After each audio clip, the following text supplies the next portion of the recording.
มอยสุงค่ามื้อนี้เป็นวันที่19เดือนธันวาคมที่12ปี2025เป็นวันศุกร์ในตอนในเดี๋ยวเนาะพี่น้องเฮาค่ะมาถอมาลิเพียนด้วยว่าสังว่าเฮาค่ะนอนฝันหันผู้หญิงอำนั้นผู้หญิงห่างหลีผู้หญิงมาหามาหาเขานั้นมันมีที่ป้องความหมายว่าจึงหือเนี่ยค่ะเนาะมื้อกะก่อนป่นมาจังนั้นแหน่พี่ๆน้องๆเฮาค่ะจ้องยามยินค่ะเนาะว่า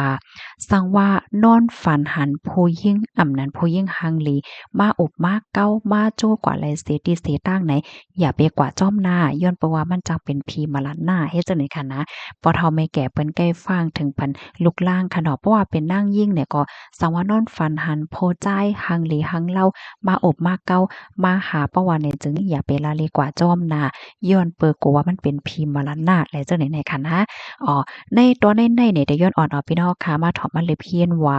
สังว่าเฮาค่ะนอนฝันหันผู้หญิงแปลกหน้าผู้หญิงที่เฮาค่ะอำยำโฮจัก มาหาประวันในจึงแหนมันแค่มีตีป่องความหมายว่าจางไรหาบลวงเป็นไปเรียกลายใหม่ๆในภาวะจัดปานมีกวนเข้ามาจอยเถียมจอยหรือนอกเหลือเสนั่นเย้าไหนยังมีตื้อตั้งจังไรหับข่าวหลีเกี่ยวกับเลยลองนาการต่างงานและลองการเงินนะคะสังว่านอนฝันหันผู้ยิ่งแปลกหน้ากวยกาเป็นผู้ยิ่งดีหางหลีหางงามในคะเนาะอันนี้ก็มีที่ป้องความหมายว่าจางไรหาบข่าวเงาหลีเกี่ยวกับเลยลองตั้งหักในคะนะเหมือนหนังก้นดีลอดเลี้ยวก้นไปมีก็ฮักก็แป้งในก็มันจางมีตื้อตั้งไหลหบทบยาก้นก็ดีถูกใจดอดาก้นดีมีก็มีกูเหย้าในก็ตั้งหักในเตตื้อหลีเตอมาเนี่ยค่ะนอกเหลือเสนั่นเหย้าไหนยังมีตื้อตั้งจังไรหับจกหลับเล็กๆลอกๆเที่ยงเฮ็ดไหนคะอ๋อกำในมาเที่ยงค่ะสั่งว่านอนฝันหันผู้หญิงแปลกหน้า2ก่อเนาะอันนี้ก็มีที่ป้องความหมายว่ามีตื้อตั้งเตๆจังไรหับข่าวเงาหลีเกี่ยวกับเลยลองโจกลาบเนาะสอนเจ้าหนังว่าผู้ไลภัยเสมว่าลงตื่นไว้ห้าเฮ็ดสังไว้เสเมียวๆเนี่ยก็เตเลยว่าเป็นตื้อตั้งหลีเตๆจังไรหับพรปางมันเฮ็ดจังไหนค่ะอ้อกำไนเพราะว่าเฮาค้ามาด้วยเกี่ยวกับเลยลองตั้งฮักได้ก็เตไลสติเกี่ยวกับเลยลองความลัดความจ๋าเนี่ยค่ะว่ามาแทงตอนหนึ่งค่ะสังว่านอนฝันหัน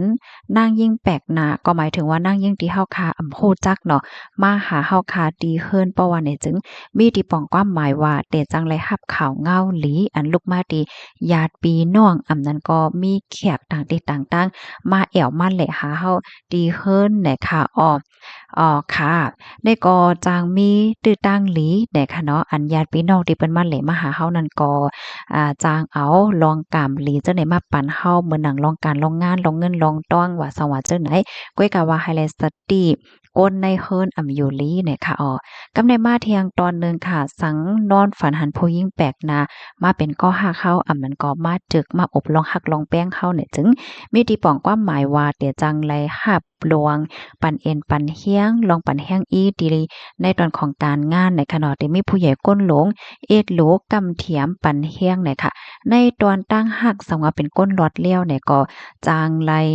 แต่ตั้งหักใหม่เที่ยงตอนตาก้นมีก็มีโกเนี่ยได้ก็ไฮไลท์สติ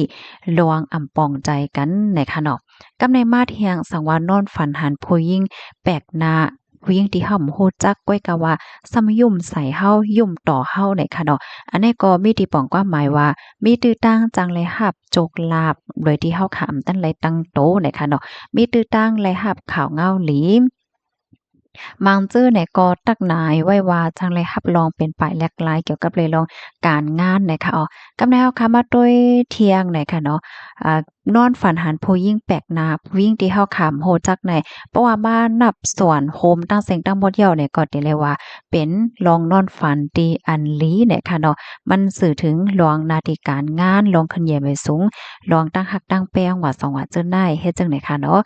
ค่ะก้อยกะว่าลองตั้งหยุ่มยำได้ก็ตีหนึ่งและตีหนึ่งก้อหนึ่งและก้อหนึ่งเนี่ยก็ได้หยุ่มยำอำเมินกันเฮ็ดจังได๋ค่ะเนาะมันก็อิงเหนือก้นยก็อิงเหนือปื้นตีอันพี่น้องค่ะอยู่จังนั้นป้าเฮ็ดจังไหนเนี่ยค่ะข้อมูลตอนได้ก็ค่ะเลยปืนมาที่ห้องการข่าวไทยรัฐออกไว้เนี่ยค่ะนะได้ก็เป็นตั้งหยุ่มยำป้อดอนตอนหนึ่งก้อยเนี่ยค่ะเนาะค่ะเฮาเลยหั่นแม่นเสร็จแล้วเอามาสืบเปิ้นแผ่ปันพี่น้องเฮาค่ะก้อยเนี่ยค่ะแลสังเสมว่าค่ะเนาะเพราะว่าเฮาหยุ่มยำว่ามันหลีมันเป็นรองหลีเนี่ยก็มันก็เฮ็ดให้เฮาค่ะซื้อใจนั่นขนาดเนาะหันถึงจังหือก็เตรียมมาไลเนี่ยค่ะสังหันถึงว่ามีพ่อเหลียก็ใจกันสืบเปิ้นแพ่แชร์กว่าค่ะเนาะย้อนให้กูก็อยู่หลีและมีตั้งซื้อกันค่ะเอาไว้ส่งค่ะ